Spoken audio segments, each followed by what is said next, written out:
Nasib rumah tangga Sandra Dewi imbas Harvey Muiz terseret korupsi. Dulu janji, susah senang bersama.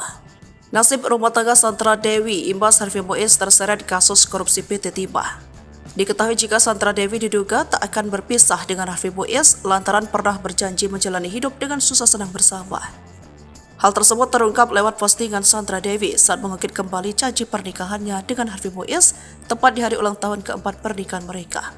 Tampak Sandra Dewi memposting foto dirinya bersama Harvey Muiz saling berdampingan dengan raut wajah bahagia. Pada keterangan unggahan itu, Sandra Dewi mengucapkan selamat ulang tahun pernikahan kepada Harvey. Sandra pun menyebut dirinya dan Harvey Muiz bakal menjadi pasangan yang dapat menghadapi semua hal dalam kehidupan, baik susah dan senang. Semoga kita bisa menghadapi semua hal di kehidupan kita. Nantinya susah dan senang karena kita sudah melewati banyak hal bersama. Kita kuat karena kita bersama, tulis Sandra dalam keterangan. Selain itu, Sandra Dewi juga berdoa agar ia dan sang suami bisa menjadi tim kompak sebagai orang tua dalam mendidik dan membesarkan kedua anaknya. Semoga kita selalu jadi A-Team untuk menjaga dan merawat Rafa Mika, jelasnya.